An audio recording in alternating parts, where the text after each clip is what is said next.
कोई भी आता है हमारे पास, तो वो अपनी प्रॉब्लम्स लेके आता है, तो हमारे पास उसका क्विक सोल्यूशन होता है, उसकी बातों को लेके, उसकी बातों को बेस बना के हम उसका क्विक सोल्यूशन दे देते हैं।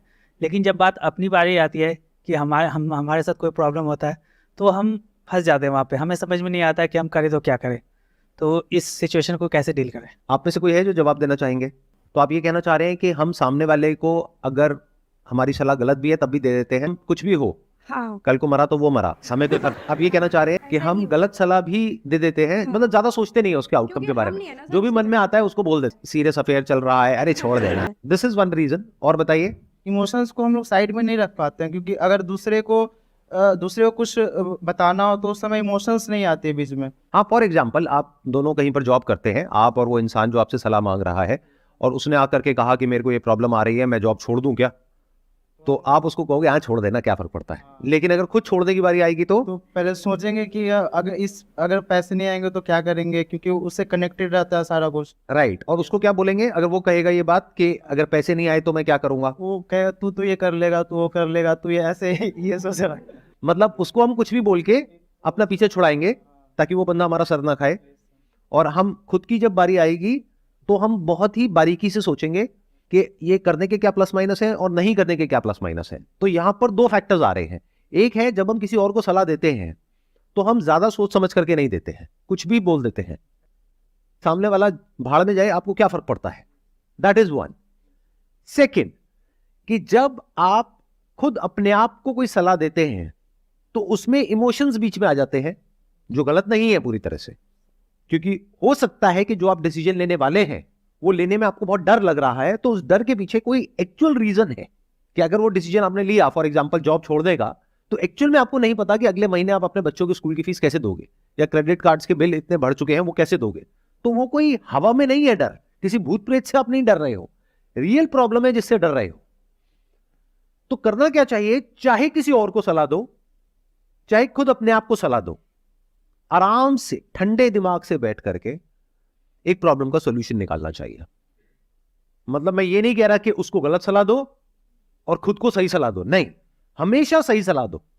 अगर कोई भी आकर के आपसे कोई बात कर रहा है या कर रही है और वो डिसीजन बहुत बड़ा है, छोटा मोटा है तो फर्क नहीं पड़ता, बट अगर वो डिसीजन बहुत बड़ा है तो आराम से बैठो, समझो कि उसकी क्या प्रॉब्लम है, उसके माइंड में क्या आ रहा है, उसको समझ करके, जैसे अभी मैं आप लोगों से समझ रहा हूं, अब मुझे नहीं पता था इस क्वेश्चन का ये आंसर निकल करके आने वाला है, लेकिन स्टेप बाय स्टेप हम आगे बढ़े तो हर एक पर्सपेक्टिव से चीजों को समझने की कोशिश कर रहे हैं, जो हो सकता है आज से पहले पूरी दुनिया में इस तरीके से इस प्रॉब्लम को किसी ने नहीं देखा होगा।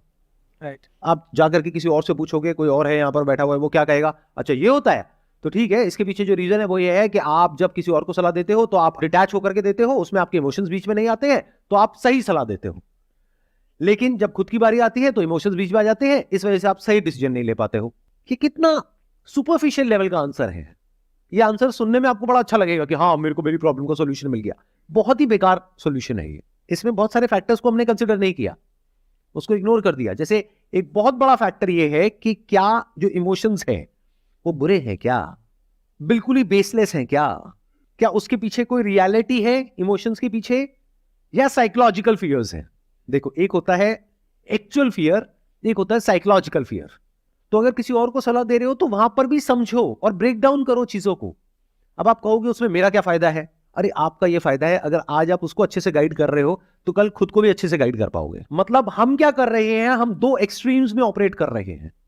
जब कोई और हमारे पास सलाह लेने आता है तो बहुत ही घटिया लेवल की सलाह हम फटाफट से दे देते हैं उसको, बिना डिटेल में समझे कि उसकी लाइफ की एक्चुअल में प्रॉब्लम क्या है, कि वो किस स्टैंड पॉइंट से क्या पूछ रहा है या पूछ रही है। हम कुछ भी सलाह दे देते हैं जल्दीबाजी में। तो एक हो गया, जल्दीबाजी में हमने कुछ भी सलाह दे दी, और जब खुद की बारी आती है हम कोई डिसीजन ही नहीं ले पाते हैं। तो दोनों ही गलत हो गया ना। मैं क्या कह रहा हूं, चाहे कोई और हो चाहे आप खुद हो, हमेशा हर पहलू को देख करके, सोच समझ करके फिर डिसीजन लेना चाहिए। मतलब उसमें प्रैक्टिकलिटी का भी रोल है, इमोशंस का भी रोल है, डिजायर का भी रोल है, फियर का भी रोल है, रिस्क एनालिसिस भी है, वेरी इंपॉर्टेंट। क्योंकि जब भी कोई बड़ा डिसीजन होता है तो साथ में बड़ा रिस्क होता है। अगर कोई रिस्क नहीं है तो वो छोटा डिसीजन है, तो वो कर लो, चाहे खुद हो चाहे किसी और की बारी हो। बट अगर कोई बड़ा डिसीजन है तो बड़े लेवल पे सोचना पड़ेगा। अब सवाल उठता है ऐसे सोचते कैसे हैं, अपनी थिंकिंग को ऐसा कैसे बनाएं कि अगर कोई प्रॉब्लम है तो हम उसकी हर साइड को देख पाए, या ये कह लो हर साइड को तो कोई भी नहीं देख सकता, because thought bye it's very nature is limited, लेकिन जितना हो सके एक प्रॉब्लम को हम ज्यादा अच्छे से समझ सके, फिर उसका सोल्यूशन निकाले। तो ऐसा कैसे होता है? ऐसा होता है क्वेश्चंस पूछने से, आंसर देने से नहीं।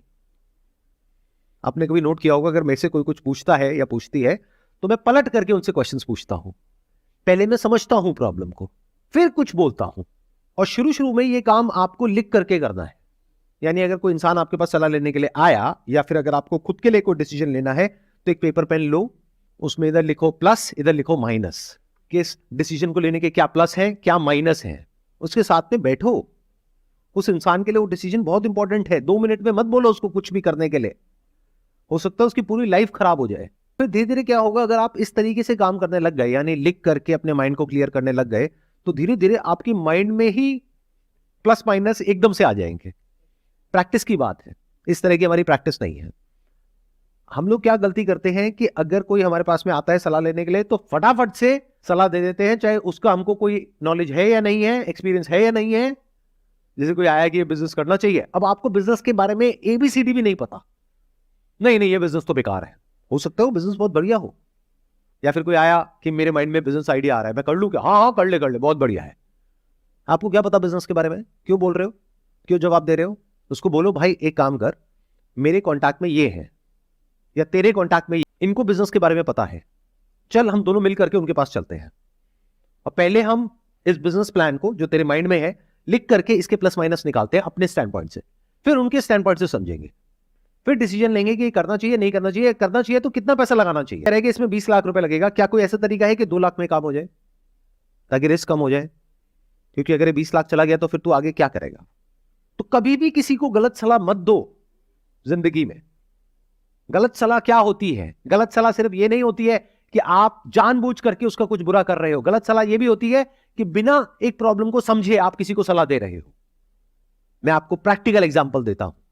कोई आपकी फैमिली में या आपके फ्रेंड सर्कल में बीमार है, उसका मानो पेट खराब हो गया है या खांसी जुकाम है, कुछ भी है, आप जाओगे फटाफट से जाकर के उसको सलाह दे दोगे, भाई ये ले ले ठीक हो जाएगा। Based upon what? कि मैंने ये लिया था, मैं ठीक हो गया था, तो तू भी लेगा तो तू भी ठीक हो जाएगा। अरे उसकी प्रॉब्लम और आपकी प्रॉब्लम सेम है क्या? तो आपने क्या किया? एक इंसान को गलत सलाह दे दी। आपकी नीयत गलत नहीं है, लेकिन आपकी ये जो सलाह है ये बेवकूफी भरी है। और जब हम दूसरों के साथ ऐसे करते हैं तो एक स्टेज ऐसी आ जाती है कि हम खुद के साथ भी यही करने लग जाते हैं। टाइम खराब चल रहा है, किसका नहीं चल रहा है पहले तो मुझे ये बता दो। पैसे की दिक्कत है, किसको नहीं है ये बता दो। रिलेशनशिप्स की दिक्कत है, घर में कलेश होते हैं, किसके नहीं होते हैं ये बता दो। शादी के बाद अगर एक छत के नीचे रहते हैं तो हेल्थ के लेवल पे प्रॉब्लम्स चल रही है, एक के बाद एक आ रही है, किसके नहीं आ रही है बता दो आज के टाइम में। तो जब ऐसी 2-4 चीजें हो जाती हैं किसी की लाइफ में, तो हम उल्टी सीधी सलाह उसको देने लग जाते हैं। कुछ तो हुआ है, या तो किसी की नजर लगी है, या कहीं किसी ने कुछ कर दिया है। क्या कभी ऐसा हुआ तू घर के बाहर निकला हो और कहीं कोई हरी मिर्च है, ये वो नींबू वींबू कहीं कुछ? हाँ एक बार हुआ था, चाहे कोई बंदा भेलपूरी खा रहा था, उसमें वो करके उसने फेंक दिया। हाँ एक बार हुआ तो मेरा पैर भी पड़ गया था। बस यही चक्कर है। चल तू एक काम कर, तू वहां जा, देख सब ठीक हो जाएगा। अभी कैसी सलाह है? क्या समझदारी वाली सलाह है या बेवकूफी भरी सलाह? तो जब आप ऐसी बेवकूफी भरी सलाह औरों को देने लग जाते हो, और हमारे आसपास में भरे पड़े हैं ऐसे लोग, तो एक दिन आप खुद भी ऐसे ही हो जाते हो, आपको पता भी नहीं लगता है। एक झूठ को बार बार बोलते रहो, वो कब सच हो जाएगा आपके लिए आपको पता भी नहीं लगेगा। आप सच और झूठ के बीच में फर्क ही नहीं कर पाओगे। तो चाहे आप खुद हो चाहे कोई और है, बिना सोचे समझे कुछ भी नहीं बोलना है। अगर आपके पास में उस क्वेश्चन का आंसर नहीं है, उस प्रॉब्लम का सॉल्यूशन नहीं है, तो चुप हो जाओ। आप लोग मेरी वीडियोस देखते हो तो आप लोगों को पता नहीं है, ये सेशन मेरा एक्चुअल में होता है, जैसे आज का ये जो सेशन है ये होगा करीबन 1 घंटे का।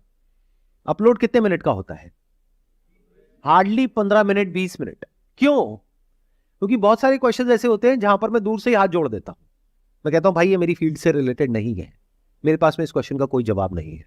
ये नहीं कि कोई भी कुछ भी पूछ रहा है और मैं बकवास करता चला जा रहा हूं।